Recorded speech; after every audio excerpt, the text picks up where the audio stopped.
Hey everyone, here's chapter 22. The next 2 weeks passed in a whirlwind. In spite of my little display of weirdness that Tuesday in class, I showed up at practice on Wednesday afternoon as if nothing had happened. Maybe nothing had. I was just being me. I'm not sure what the others thought. They said nothing about it.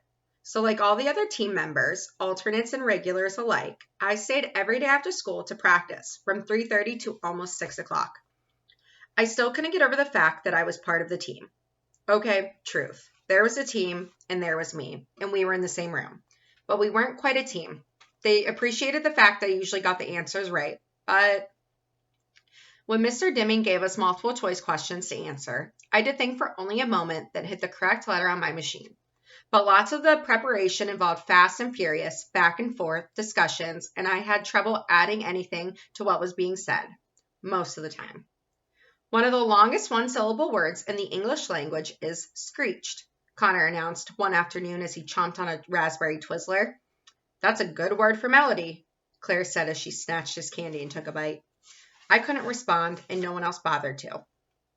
What do you call that dot that goes over the letter I? Elena asked the group. I knew the answer, but it took me too long to spell out the word. It's called a tittle, Amanda answered quickly, like the brain of a fifth grader. Oh, snap, said Rodney. I had planned to type snap when she said that too, but I was too slow. The group had already zoomed on to another question. Gee, they talk fast. Who was the first child born in the American colonies? Rose asked, reading from a huge stack of 3x5 cards in her hand. Virginia Dare, Elena answered. Okay, my turn. She flipped through her own cards, color-coded. Who was the first Miss America? That's dumb, Connor said. They're not going to ask stupid girl stuff like that. You don't know the answer? Claire asked him. Of course I know. Connor replied with a snort. Margaret Gorman, in 1921. She was 16 and probably looked better than you. He and Rodney were the only ones to laugh. Rodney jumped in then. I've got a nasty question. What is pediculosis? Without missing a beat, Rose answered, when you've got a scalp full of head lice. Do you know that from personal experience? Of course not. I was just looking for a hard word, Rodney told her. He and Connor didn't laugh that time. You want a hard word? I've got one, Amanda told the group. What is hexadactylism? That seemed to stump all of them for a minute, so I had time to tap on the number 6, followed by the word fingers. Then I pushed play so they could all hear the answer. Good job, Melody, Elena said. How does she know all this stuff? Claire whispered to Rose. She's smart, Rose said, flipping through through more cards. But she'll look on TV, don't you think? Claire continued, as if I couldn't hear her. I was ready for her. I had typed a couple of things the night before, so all I had to do was push a button. TV makes a lot of people look funny, I had the machine say. Maybe even you, Claire. Oh, look who's got snaps now, Connor hooted. Good one, Melody. If I could have danced, I would have. But as quickly as that moment happened, it disappeared. The team zipped on at rocket pace speed, feeding off one another's knowledge and skill. At that rate they were going, there was no way I could jump in quick enough.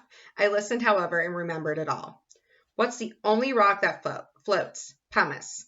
How many chromosomes does a human have? 46. What was the first state to allow women to vote? Wyoming.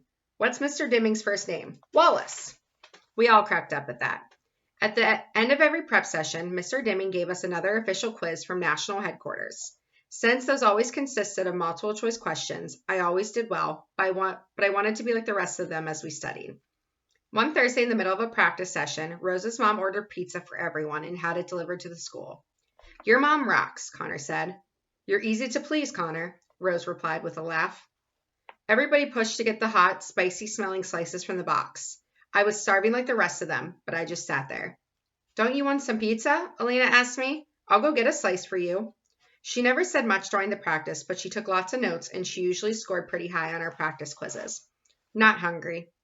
How could I explain to her that without Catherine or my mom or Mrs. V, I wasn't able to eat? I'd had to be fed like a baby, and I made a mess even then. When my mom came to pick me up, she asked if I wanted to stop by Pizza Hut on the way home. I just shook my head.